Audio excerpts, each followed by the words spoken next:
स्वर्णा एक बहुत धनाढ्य परिवार में जन्मी बेहद खूबसूरत काया की धनी थी। भगवान भी किसी किसी पर अपने आशीर्वाद की बारिश कुछ ज़्यादा ही कर देते हैं। सुंदरता ऐसी कि किसी भी नज़र पड़ जाए तो जहाँ वो वहीं कैद हो जाए। परिवार भी उतना ही संपन्न जहाँ कोई कमी नहीं थी।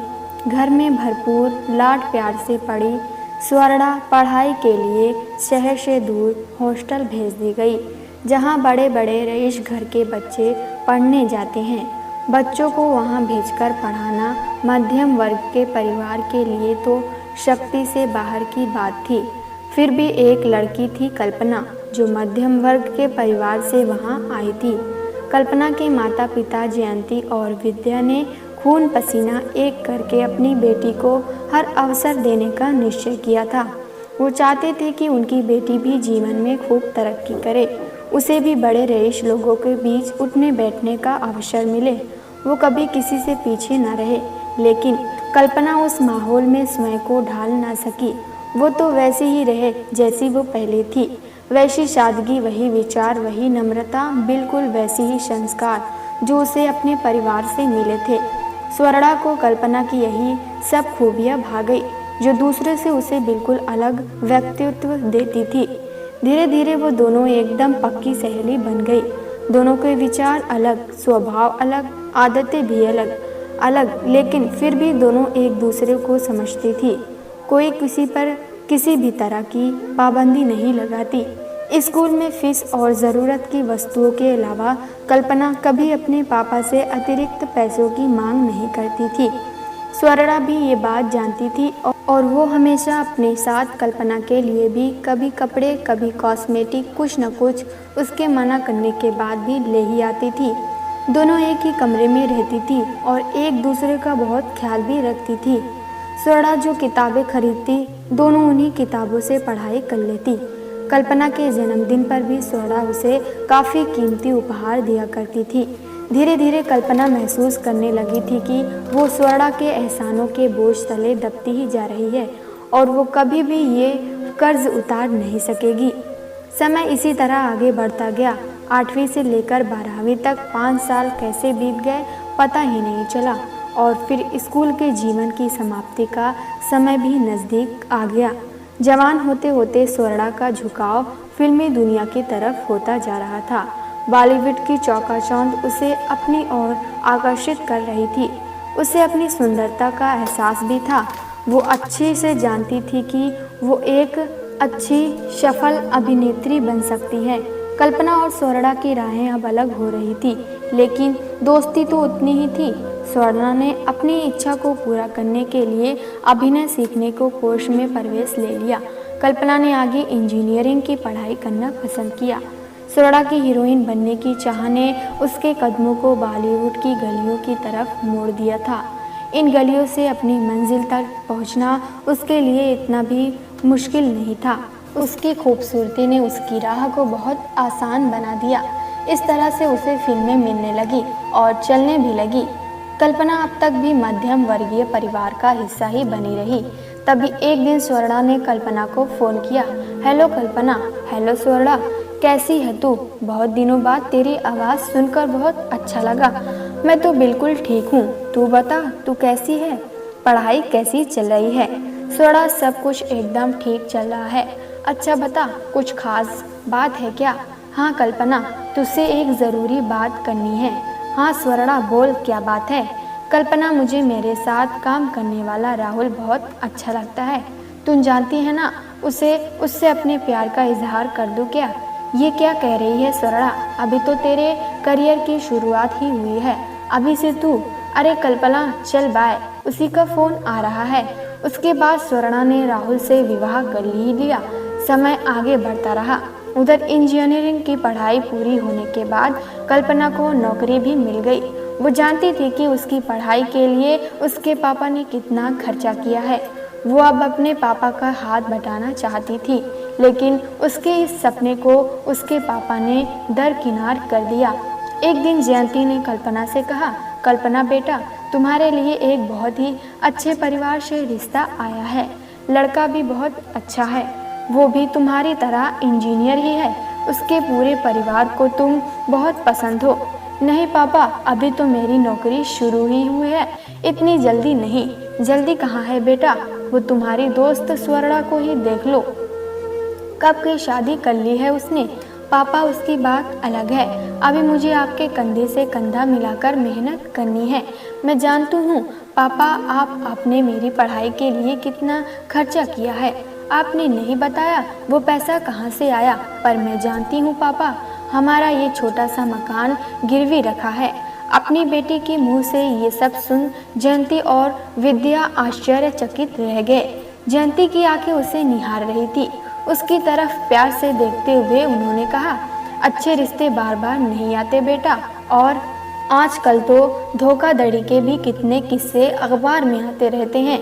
तुझे मेरी कसम ना मत कर। विद्या ने उनकी बातें सुनकर बीच में ही कहा, कल्पना, तुम्हारे पापा सही कह रहे हैं। इतना अच्छा लड़का, अच्छा परिवार भाग्य से मिलता है। दहेज भी नहीं ले रहे हैं वो, वरना आजकल तो दहेज की मांग सबसे पहले दरवाजे पर दस्तक देने लगती है। अपने माता पिता का विरोध करना अब कल्पना के लिए संभव नहीं था। इस तरह कल्पना का भी विवाह हो गया। स्वर्णा का करियर इस समय ऊंचाइयों पर था। एक के बाद एक फिल्में आ रही थी और चल भी रही थी। 1-2 वर्ष के बाद ही स्वर्णा का पति राहुल बच्चे के लिए उस पर दबाव डालने लगा। स्वर्णा को भी बच्चों से प्यार था, बच्चा चाहिए भी था, लेकिन अपने सुंदर शरीर का मोह उसे बात के लिए कतई तैयार नहीं कर रहा था। शरीर बिगड़ जाने का खौफ उसके मन में और दिमाग में फेविकोल की तरह चिपक गया था। इस कारण अब आए दिन उन दोनों के बीच तनाव रहने लगा था। स्वर्णा अपने पति राहुल से बेहद प्यार करती थी। वो उसकी और खुद की इच्छा पूरी करना भी चाहती थी, पर जब भी वो उसके बाद अपने शरीर की कल्पना करती तो उसका मन सिहर उठता। वो तो अपने शरीर पर एक दाग भी बर्दाश्त नहीं कर पाती थी। तो फिर अपनी कोख में बच्चे को रखना और उसके बाद पेट पर सलवटों का आना, दाग पड़ जाना, शरीर ढीला हो जाना, सोचकर ही उसका इरादा बदल जाता था। उसे अपना भविष्य डूबते हुए सूरज की तरह दिखाई देने लगता था। स्वर्णा सोच रही थी कि बच्चे को जन्म देने के बाद आकाश की ऊंचाई को छू रहा उसका करियर फटी पतंग की तरह नीचे आ गिरेगा। उसके चाहने वाले दर्शक जितना उसके अभिनय को पसंद करते हैं, उससे कई ज्यादा उसकी खूबसूरती के दीवाने हैं। इन्हीं ख्यालों में खोई स्वर्णा एक दिन अचानक नींद से जागकर उठ बैठी। तभी उसके कल्पना की याद आई। उसे याद आया कल्पना की शादी को अभी कुछ ही समय बीता है। उसके विवाह पर स्वर्णा भले न जा पाई थी, पर खूबसूरत फूलों के कीमती गुच्छे के साथ उसका बधाई संदेश कल्पना तक जरूर पहुंच गया था। उसके बाद उपहार के तौर पर एक कीमती हीरे का हार भी कल्पना को उसने भेजा था। ये सब स्वर्णा ने निस्वार्थ भावना के साथ केवल अपनी दोस्ती के लिए ही किया था। तब कल्पना ने उससे कहा, स्वर्णा, इतना कीमती तोहफा नहीं चाहिए था मुझे। वैसे भी तूने हमेशा मुझे दिया ही तो है, कितने एहसान करेगी तू मुझ पर। मुझे तो तेरा प्यारा सा संदेश और महकते हुए गुच्छे से ही अपनी दोस्ती की भीनी भीनी खुशबू आ रही थी। तब स्वर्णा ने कहा, कल्पना, ये उपहार तेरे पास हमेशा रहेगा, मेरी यादों की तरह। ये सब बातें स्वर्णा को आज याद आ रही थी, लेकिन आज जब वो अचानक उठ बैठी थी तब उसे ये ख्याल आया था कि क्यों ना वो किसी की कोख उधार ले मांग ले। और ये ख्याल मन में आते ही उसे सबसे पहले जो चेहरा दिखाई दिया वो चेहरा था कल्पना का।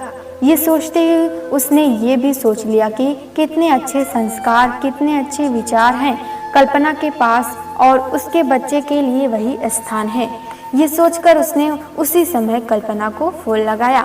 इतनी रात को अचानक स्वर्णा का फोन देखकर कल्पना उठ बैठी और कमरे से बाहर जाकर उसने फोन उठाया। हाय स्वर्णा, कैसी है तू? इतनी रात को फोन कर रही है, सब ठीक तो है ना? अरे डरने की कोई बात नहीं है, मैं बिल्कुल ठीक हूँ। तू कैसी है? शादीशुदा जिंदगी कैसी चल रही है?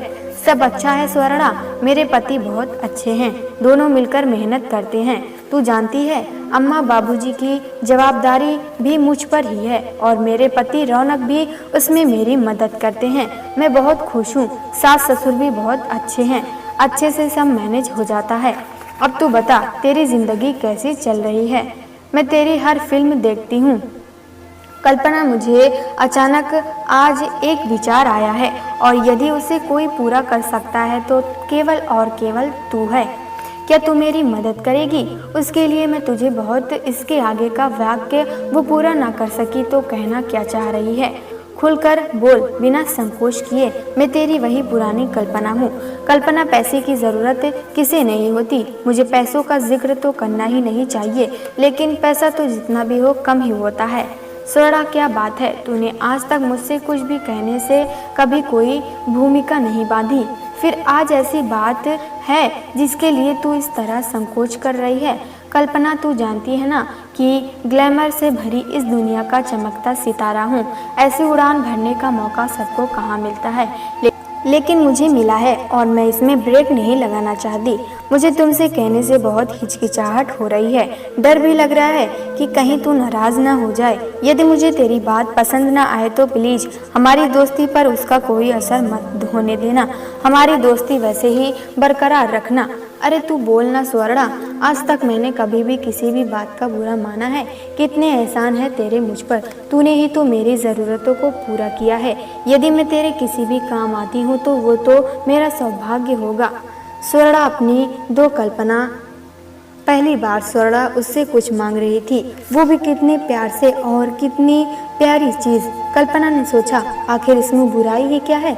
उसे अपनी दोस्त की मदद ज़रूर करनी चाहिए। ये सोचते ही उसे अपने पति को परिवार का ख्याल आ गया। एक प्रश्नवाचक चिन्ह भी सामने दिखाई देने लगा कि क्या वो सब मानेंगे। तभी स्वर्णा की आवाज़ आई, कल्पना प्लीज कुछ तो बोल, तू चुप क्यों है? यदि तू मना कर देगी तो भी मुझे बिल्कुल बुरा नहीं लगेगा। कल्पना अपने ख्यालों में वापस लौटी और उसने कहा, स्वर्णा, मैं तेरे ये करने को तैयार हूँ, लेकिन अब मैं अकेली नहीं हूँ। मुझे इसके लिए सबसे पहले मेरे पति रौनक से पूछना पड़ेगा। मैं अकेले इतना बड़ा निर्णय नहीं ले सकती। हाँ तो ठीक है, कहकर कल्पना मैं तेरे जवाब का इंतजार करूंगी। तब तक मैं भगवान से प्रार्थना करती रहूंगी कि रौनक मेरी मजबूरी को समझे और मुझे हाँ कह दे। उसी रात को असमंजस की स्थिति में पड़ी कल्पना ने रौनक को उठाते हुए कहा, रौनक, तुम मेरी दोस्त स्वर्णा को जानते हो ना? अरे कल्पना, इतनी रात गए ये कैसा सवाल है? और तुम्हारी स्वर्णा को कौन नहीं जानता? इतनी मशहूर खूबसूरत हीरोइन है, कामयाब है। रौनक, मजाक मत करो, आज अभी अभी उसका फोन आया था। अच्छा, शादी में ना आने के लिए माफ़ी मांग रही होगी। माफ़ी की बात नहीं है, जाने दो रौनक, वो फ़ोन तो वो पहले ही कर चुकी है। आज बात कुछ और ही है। आज उसने जो मांग लिया वो मैं तुमसे पूछे बिना उसे नहीं दे सकती। ऐसा तो क्या मांगा है उसने? वो तो खुद ही करोड़पति है, हम उसे क्या दे सकते हैं? मैं दे सकती हूँ रौनक, और देना भी चाहती हूँ। आखिर यही तो समय जब मैं उसकी मदद कर सकती हूँ। बाकी तो हमेशा उसने ही मेरी मदद की है। अच्छा बताओ, क्या बात है? स्वर्णा बच्चा चाहती है। रौनक, हाँ तो उसमें हम क्या कर सकते हैं? ये तो उसे राहुल से कहना चाहिए। रौनक, शांति से मेरी पूरी बात तो सुन लो। हाँ हाँ बोलो। रौनक, उसे उसके बच्चे के लिए मेरी कोख चाहिए। कल्पना के मुंह से स्वर्णा की अजीबोगरीब मांग सुनकर रौनक भड़क उठा। आवेश में आकर उसने कहा, ये क्या कह रही हो कल्पना? तुम पागल हो गई हो क्या? हम क्या मुंह दिखाएंगे माँ और पापा को? और क्या तुम अपनी कोख से पैसा कमाना चाहती हो?